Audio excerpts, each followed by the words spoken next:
CCN news में आज बातचीत करने के लिए हमारे साथ मौजूद हैं कांग्रेस के प्रत्याशी बसंत कुमार जी, जो किसी परिचय की मोहताज नहीं हैं। 2 बार चुनाव लड़ चुके हैं और तीसरी बार इस बार जनता के बीच फिर गए हुए हैं। हाईकोर्ट के अधिवक्ता हैं, बहुत अच्छी उनकी छवि यहाँ पर बागेश्वर में है। गरीबों की मदद करने के नाम पर वो बहुत सारे कोरोना काल हो उस समय उन्होंने काफ़ी चीज़ें लोगों को वितरित की हैं। हम उनसे बातचीत करेंगे किस तरह से वो चुनाव के मैदान पे हैं, किन मुद्दों को लेके जा रहे हैं और उनकी क्या योजना है, बागेश्वर के विकास के लिए क्या एजेंडा है। सर पहले तो स्वागत है आपका हमारे चैनल। जी धन्यवाद साहब, आपका बहुत बहुत। सर एक चीज़ ये बताएं कि बागेश्वर का जो चुनाव है, आप बार बार अपनी सभाओं में मैं सुन रहा हूँ आप कह रहे हैं कि बहुत इंपॉर्टेंट चुनाव है, दिशा तय करेगा, दशा तय करेगा। ये जबकि ये नॉर्मल एक उपचुनाव है, इससे कोई सरकार बदलनी नहीं है। क्यों आपको लगता है कि ये बहुत इंपॉर्टेंट चुनाव है? देखिए, सरकार बदलने या सरकार ना बदलने से इस चीज़ का फ़र्क नहीं पड़ता है। चुनाव एक महत्वपूर्ण चुनाव इसलिए हो जाता है क्योंकि आप ये देखिए कि उपचुनाव अगर बीच में आया तो ये सरकार के नीतियों पर जो है वोट पड़ता है। सरकार ने क्या अच्छा किया और सरकार से जनता कितनी खुश है, इसका पूरे उत्तराखंड प्रदेश की जनता की तरफ से जवाब देने का जो अवसर प्राप्त हुआ है वो बागेश्वर की जनता को हुआ है। इसके अलावा आप अगर देखेंगे तो ये चुनाव जो है ठीक लोकसभा चुनाव के पहले चुनाव हो रहा है और ये एक तरीके से ये समझिए कि ये लोकसभा चुनाव का जो है एक तरीके से सेमीफाइनल है। जो आप ये समझिए कि लोकसभा चुनाव अगर इस चुनाव से ही तय किया जाएगा कि लोकसभा चुनाव किसके पक्ष में जाएगा और मतदाता क्या सोच रहा है। और बागेश्वर की जनता इस समय जो है पूरे तरीके से सरकार के सारे सरकार इसमें क्या होता है कि पूरे अपने तंत्र को लगा देती है, पूरा बायस्ड होकर चुनाव प्रशासन इसमें जो है काम करता है, वो देखा भी जा रहा है और देखा गया है। तो इस तरीके की परिस्थिति में जब चुनाव होता है और उसके रिजल्ट अगर परिणाम अगर विपक्ष में आते हैं तो ये समझिए कि सरकार से जनता नाखुश है, इसलिए महत्वपूर्ण हो जाता है। जी सर, बागेश्वर के विकास के लिए आप बागेश्वर को बहुत अच्छी तरह से जानते हैं क्योंकि 2 चुनाव आपने फेस करे हैं और आप यहीं के रहने वाले हैं, गाँव देखा है आपने। तो बागेश्वर के विकास के लिए आपके पास क्या एजेंडा है? देखिए, बागेश्वर जो है ना, बागेश्वर और अन्य विधानसभाओं की तरह जो है या कपकोट विधानसभा की तरह उसमें जिला कार्यालय अगर हम देखें तो डिस्ट्रिक्ट मजिस्ट्रेट यहाँ पर बैठते हैं। बागेश्वर विधानसभा के अंतर्गत आता है। बागेश्वर बागनाथ मंदिर यहाँ का सबसे बड़ा पौराणिक जो धर्मस्थल है वो बागेश्वर जो है यहाँ पर हमारा पौराणिक धर्मस्थल स्थापित है। इसके अलावा बागेश्वर में बैजनाथ जो है पौराणिक धर्मस्थल जो है यहाँ पर स्थापित है। त्रिवेणी घाट इसे बोला जाता है, उत्तराखंड की काशी के रूप में इसको जाना जाता है। अगर आप कौसानी को ले लें तो कौसानी को महात्मा गांधी जी ने स्विट्जरलैंड ऑफ इंडिया कहा था। तो इस तरीके से हमारे बागेश्वर विधानसभा के अंदर अगर आप देखेंगे तो बागेश्वर के वो समस्त धार्मिक संस्थान जो महत्व रखते हैं पूरे उत्तराखंड स्तर पर ही नहीं, पूरे भारत के लेवल पे जो अपना महत्व रखते हैं। और कौसानी जो स्विट्जरलैंड ऑफ इंडिया कहा जाता है वो बागेश्वर विधानसभा के अंतर्गत आता है। इसलिए पर्यटन की दृष्टि से बागेश्वर बहुत महत्व रखता है और मैं चाहता हूँ कि बागेश्वर का पर्यटन के क्षेत्र में आज तक अनदेखी की गई है, उतना विकास नहीं हो पाया है। जबकि हम उत्तराखंड में अगर 4 धामों की बात करें तो 4 के 4 धाम आपको गढ़वाल में ही स्थित नज़र आते हैं।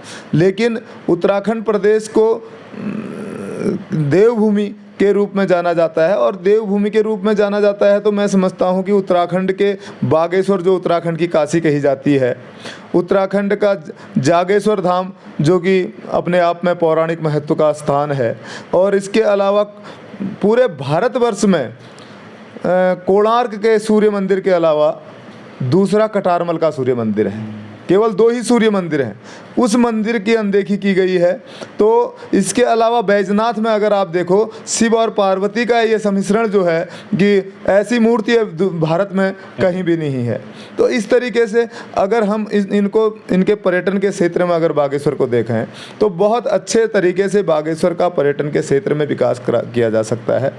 एज ए डिस्ट्रिक्ट अगर मैं देखता हूँ तो कपकोट विधानसभा में आप चले जाइए, आप आगे जाके हीरामणि ग्लेशियर, नामिक ग्लेशियर और पिंडारी ग्लेशियर, ये सारे ग्लेशियरों से भरा हुआ है, चांदी का मुकुट ओढ़ा हुआ बागेश्वर है। इस बागेश्वर को अगर पर्यटन के क्षेत्र में अगर विकसित कर दिया जाए तो मैं समझता हूँ कि बागेश्वर के लोगों को अपने रोजगार के लिए बाहर जाने की आवश्यकता नहीं पड़ेगी। यहाँ का वो दुकानदार, यहाँ का वो जो होटल व्यवसायी, यहाँ का जो रेस्टोरेंट चलाने वाला, यहाँ का अन्य क्षेत्र से हस्तशिल्प में काम करने वाला, तांबे के बर्तन हमारे खरई क्षेत्र के लोग बनाते हैं, उनके तांबे के बनाए हुए जो बर्तन हैं, जो कलाकृतियाँ हैं, वो बाहर के पर्यटक आकर उनको उनके स्थान से जहाँ पर वो बनाते हैं वहीं पर से वो खरीद सकते हैं। जिस तरीके से नैनीताल डेवलप हो रहा है, दूसरे क्षेत्र डेवलप हो रहे हैं पर्यटन के क्षेत्र में, बागेश्वर को भी किया जा सकता है। अच्छा बसंत जी, आप बार बार जब मैं आपकी मीटिंगों में जब मैं बातों को सुनता हूँ, आपका फोकस रहता है कि खरही और दफौट क्षेत्र को, आप बार बार वहाँ की पीड़ा को उजागर करते हैं। आप कहते हैं कि वहाँ की अनदेखी हुई है, वहाँ ना कॉलेज है ना अस्पताल हैं, तो आपका फोकस इन क्षेत्रों में ज़्यादा है क्या?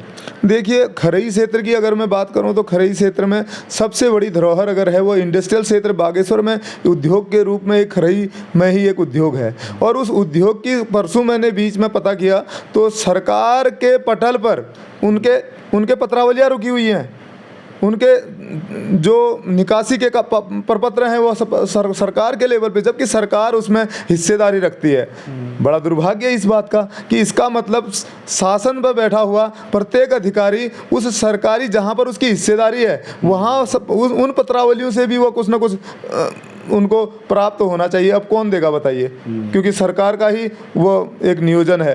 तो इस तरीके से बहुत सी चीज़ें हैं। अगर खरई के क्षेत्र में अगर हम कहें तो खरई के क्षेत्र में कॉलेज की मांग हमेशा रही है, ITI वहाँ का बंद कर दिया इन्होंने, और इसके अलावा जो है जो शुरू किया था वो बंजर पड़ा हुआ है, आप देख के आइएगा वहाँ। तो इसके अलावा जो है वहाँ के ताम्र उद्योग का जो काम था, जो तांबे का काम करते थे, जिनका हस्तशिल्प था, वो पूरे तरीके से उनको कोई प्रिविलेज किया नहीं, उनको किसी प्रकार की कोई सुविधा, कोई मुआवजा या कोई भी सहयोग देने का काम सरकारों द्वारा, प्रोत्साहन उनको देने का काम नहीं किया गया।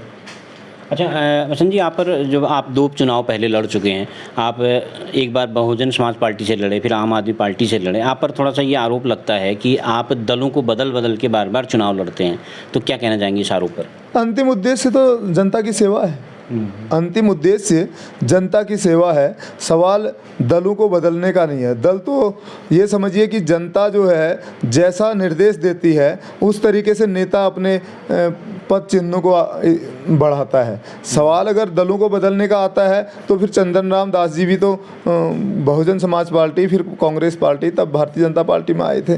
तो ये बड़ा इशू नहीं है। इशू ये है कि यथार्थ में इस समय तत्काल परिस्थितियों में क्या सही है। तत्काल परिस्थितियों में तो मैं ये समझता हूँ कि भारतीय जनता पार्टी के कुशासन को खत्म करने के लिए कांग्रेस से चुनाव लड़कर असेंबली में पहुँचना ये सबसे बड़ी प्राथमिकता है। जी, आप बार बार मतलब एक जनसेवा का जुनून आप पर इतना है कि आप जनसेवा करना चाहते हैं विधायक बन के, या फिर या किसी ने आपसे कहा है कि बेटा ज़िंदगी में एक बार विधायक तो ज़रूर बन जाना, तो क्या ऐसा जिद आप में है या एक जनसेवा का जुनून आप में?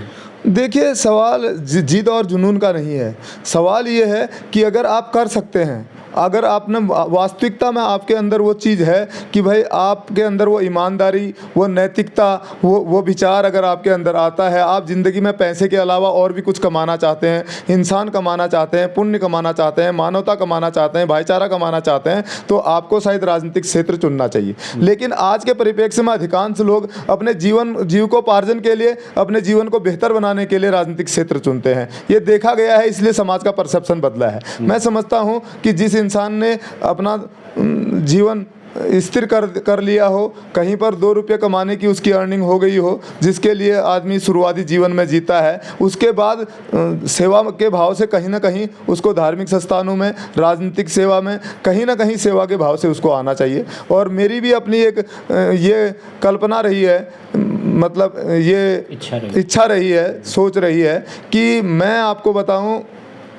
कि मैं पुण्य कमाना चाहता हूँ, इंसान कमाना चाहता हूँ, मानवता, भाईचारा कमाना चाहता हूँ, बस यही मेरी एक बात है जी। अच्छा, बीच में आपने एक इसकी आशंका व्यक्त की थी कि यहाँ पर जो है उपचुनाव में जो है धांधली हो सकती है या मतदाताओं को प्रभावित किया जा सकता है, कुछ प्रलोभन दिया जा सकता है। क्यों आपको ऐसा लगता है? देखिए, लगता नहीं है, लगता नहीं है, इसके संकेत आने लगे थे। हो रहा है। ये इनिशिएटिव हमने देखा है, ठीक है। और कई लोगों ने मुझे फ़ोन करके बोला कि ऐसा ऐसा हमारे यहाँ होने लग गया है, आप इस पे क्या कदम उठा रहे हैं। तो मैंने आप लोगों के माध्यम से, मीडिया के माध्यम से वो बात आगे लाने की कोशिश की, क्योंकि जो लोग इस तरीके का कृत्य कर रहे हैं उनमें थोड़ा डर पैदा हो जाए। जी। अच्छा बसंत जी, अभी आप कांग्रेस में शामिल हुए हैं, इससे पहले आप दूसरे दलों में थे, तो एक जो आपके समर्थक शामिल हुए हैं पार्टी में, तो ऐसा माना जा रहा है कि आम आदमी पार्टी, बहुजन समाज पार्टी और कांग्रेस पार्टी के बीच एक कोऑर्डिनेशन अंदर नहीं बन पा रहा, एक तालमेल नहीं बन पा रहा, तो क्या है, ऐसी सच्चाई है? नहीं, ऐसा कुछ भी नहीं है। मैं आपको बताऊं, सबसे बड़ी बात आपको ये बताऊं कि कांग्रेस पार्टी में मेरे जाने के बाद से सब अच्छा ही अच्छा हो रहा है। अच्छा, माजिला जी इतने समय के बाद कांग्रेस में आ गए, आप देख रहे होंगे, तो इसका मतलब लोग जुड़ रहे हैं। और पुराने बाल कृष्ण जी ने भी एक पोस्ट डाला था कि कांग्रेस पार्टी को समर्थन करता हूं और कांग्रेस पार्टी के पक्ष में मतदान किया जाए। तो ये समझिए कि कोई भी बाहर नहीं रहा। भैरवनाथ जी जो पिछली बार नाराज थे, वो भी हमारे पास साथ शामिल हुए। और इवन भारतीय जनता पार्टी के जिन्होंने गंगोलिया हाट से भारतीय जनता पार्टी ने जिनको टिकट नहीं दिया, गोपाल राम टमटा जी, वो भी हमारे साथ शामिल हुए।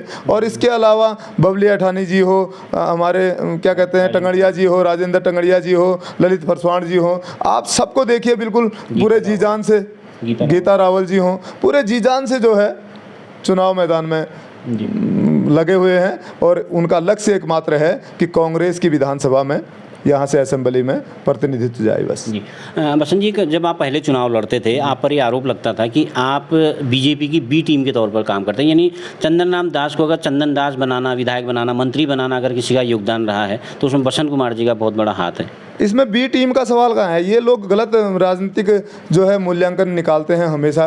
पिछली बार मैं आम आदमी पार्टी से चुनाव लड़ा तो भाई भारतीय जनता पार्टी की बी टीम है, मैं बहुजन समाज पार्टी से चुनाव लड़ा तो भारतीय जनता पार्टी की बी टीम है। अगर ये भाजपा, बसपा और आम आदमी पार्टी भारतीय जनता पार्टी की बी टीम कैसे हो गई भाई? अगर कायदे से कहा जाए तो बहुजन समाज पार्टी अगर कोई कैंडिडेट नहीं लड़ाती है तो उसका वोट कांग्रेस को डाइवर्ट होगा। ऐसा तो होता नहीं कि वो भाजपा में चला जाता है। और अगर भारतीय जनता पार्टी की कोई बी टीम है तो वो यूकेडी है ना। अब हम लोग तो आपको मतलब इनडायरेक्टली बेनिफिट पहुंचा दे रहे हैं। हम आपसी लड़ाई में बटे हुए थे, हम लोग का वोट बट जा रहा था, इसलिए जो है आपको इनडायरेक्टली बेनिफिट हो जा रहा था। अब हम बी टीम नहीं, अब हम ए बी दोनों मिला के ए टीम हो गए हैं। अब आप मुकाबला कर लीजिए। तो अब क्या लग रहा है, जो आपने बीच जो गणित दिखा रहे हैं कि 20 धन 16 धन 1.5 1800 ये करीब 100% है। आप 40,000 से ऊपर ही गिन के चलिए, हम गिनती वहीं से शुरू कर रहे हैं। आप 16,000 को आप नकार ही नहीं सकते हैं, क्योंकि विपरीत परिस्थितियों में जब भाजपा भी थी, जब कांग्रेस भी थी, तब भी मेरे को लोगों ने वोट दिया है। आज कांग्रेस ही कांग्रेस हो गया है, तो ये समझिए कि वो वोट तो कांग्रेस में, आप कहीं पर आपको सुनाई दे रहा है कि बसंत कुमार ने ये गलत कदम उठा दिया इसलिए मैंने जो है बसंत कुमार का साथ छोड़ दिया, ऐसा कहने वाला 1% आप ले आइए। अभी आप 40 का आंकड़ा मान के चले गिनती में, 20 कांग्रेस का, 16 आपका, 36 और 3 39 40 के आसपास का आंकड़ा लेके चल रहे हैं। और जितना भारतीय जनता पार्टी को अब नुकसान हुआ है, जितना हमारे बॉबी पवार जी ने को जेल डाल के इन्होंने हमारे पक्ष में मतदान करवाया है, तो ये तो मेहरबानी है भारतीय जनता पार्टी की। इसी सवाल पर मैं आना चाह रहा था कि अभी एक घटना राजनीतिक तौर पर बागेश्वर में हुई कि एक युवा यहाँ पर बेरोजगारी को लेकर सवाल को लेकर आता है, उसको अरेस्ट कर दिया जाता है, और लेकिन आरोप ये भी लगता है कि कांग्रेस पीछे से फील्डिंग कर रही है। सत्ता के नशे में चूर लोगों का क्या कहा जा सकता है? आप संवैधानिक तरीके से धरना करोगे, प्रदर्शन करोगे तो वो जेल डाल देंगे हैं। अब फिर तो लोकतंत्र रहा ही नहीं। लोकतांत्रिक अधिकारों का हनन हो रहा है एक तरीके से लोगों का। आप ये कह रहे हैं कि बॉबी पवार जी कांग्रेस की बी टीम है। बॉबी पवार जी कांग्रेस की बी टीम है, ए टीम है। बॉबी पवार जी कांग्रेस के लिए काम कर रहे हैं या नहीं कर रहे हैं, पर यह कहाँ लिखा हुआ है? क्या कहते हैं, लोक प्रतिनिधित्व अधिनियम के अंतर्गत आप कहीं पर यह लिखा हुआ दिखा दीजिए कि अगर कांग्रेस के पक्ष में कोई मतदान की अपील करेगा तो, या फिर उसके लिए काम करेगा तो उसको जेल डाल दिया जाएगा। ऐसा है क्या नियम? तो फिर इसमें ये जवाब क्या है? ये तो अजीबोगरीब जवाब है। ये तो उनका जो पार्टी का जो विरोध करते हैं, सरकार का जो विरोध करते हैं, उसका सीधा फायदा तो कांग्रेस को मिलता है। तो कांग्रेस को फायदा होता है तो अच्छा काम करो ना, उनको रोजगार दो। असली वर्क तो ये है कि भाई आप बॉबी पवार को, सीबीआई की जांच की बात करते हैं, बॉबी पवार को जेल डालोगे तो कांग्रेस को बेनिफिट होगा। बॉबी पवार को जेल डालने से नुकसान होगा, इस बात को भाजपा जान रही है ना। तो बॉबी पवार के कही हुई बातों का पर मनन करें, अमल करें और बेरोजगारों को रोजगार दें। सीबीआई की जांच की बात नियुक्ति पर, अब सीबीआई नियुक्तियों पे सीबीआई की जांच, खैर वो तो धरने पे बैठे थे, आज से करीब साल भर पहले हम भी बैठे थे वहाँ पर, क्या कहते हैं, बॉबी पवार के साथ हमने सीबीआई जांच की बात की। अब तो भरोसा टूट गया है, तो अब बॉबी पवार ने समझा कि भाई जगह जगह जाके बेरोजगारों को जगाया जाए, कम से कम इनकी सरकार बदलेगी तो कुछ समझ में आएगा ना। तो ये तो इनसे तो अपेक्षा छोड़ दी है हमने सीबीआई जांच की, ये नहीं करेंगे। और सीबीआई पर भी अपना अंकुश रखते हैं। ये 2024 के बाद शायद हम सीबीआई जांच करवाएंगे। अच्छा, एक फाइनल सवाल आपसे मैं जानना चाहूँगा कि सर अब किस तरह का सिनारियो आपको टोटल नज़र आ रहा है बागेश्वर उपचुनाव में, क्योंकि 5 को मतदान है, और वोट मतदाताओं से क्या आप अपील करेंगे? क्यों इतना इम्पोर्टेंट ये चुनाव है? देखो, ये मैं आपको बताऊँ, एक धूर्त इंसान होता है ना, धूर्त, बहुत धूर्त इंसान होता है, और उसकी लंबाई भी मानो कि 7-8 फीट हो, और छोटे छोटे जो हमारे जैसे अदने कद के लोग हैं उनके साथ वो बहुत बदतमीजी करता हो, और उनके साथ वो बहुत गड़बड़ कर देता हो, और उसकी गाल तक उनका हाथ नहीं पहुंचता हो, मन करता है कि झापड़ मारा जाए, तो उनकी गाल तक उनका हाथ ना पहुंचता हो। तो एक दिन ऐसा आता है कि वो जो धूर्त इंसान है ना, वो एक 2 टहनियों के बीच में फंस जाता है, और ऊपर से जो है एक दीवार होती है, आदमी का हाथ उसके गाल तक पहुंचता है। तो उस दिन वो क्या करेगा? उस दिन वो जोर से चाटा मारेगा। मैं समझता हूं कि पूरे उत्तराखंड प्रदेश की तरफ से जो ये मौका मिला है ना सरकार को चाटा मारने का, तो ये बागेश्वर की जनता करके दिखाएगी पूरे उत्तराखंड प्रदेश की तरफ से, क्योंकि सरकार ने बागेश्वर विधानसभा ही नहीं पूरे उत्तराखंड में जो बेरोजगारों के साथ किया है, जो अंकिता के साथ हुआ है, जो चंदन राम दास जी ने रसूखदार होते हुए अपनी बेटी को क्या कहते हैं नौकरी देकर और दूसरे के बच्चों का रोजगार में नुकसान करके जो अपना अधिपत्य जताकर जो नुकसान पहुँचाया है, जो क्षति पहुँचाई है, उसका जवाब बागेश्वर की जनता उत्तराखंड की तरफ से जरूर देगी, मैं ये समझता हूँ। थैंक यू सर, हमसे बातचीत के लिए आपने वक्त निकाला, बहुत बहुत धन्यवाद। तो आप थी कांग्रेस के प्रत्याशी बसंत कुमार जी, जिनका स्पष्ट मानना है कि जनता से उन्हें काफ़ी समर्थन मिल रहा है, और इस बार वो जो एक इतिहास रचने के मुहाने पर खड़े हैं, और आगामी 8 तारीख को उनका विश्वास है कि जो परिणाम जो आएगा वो कांग्रेस के फेवर में आएगा। CCN न्यूज़ के लिए मैं सुरेश पांडे।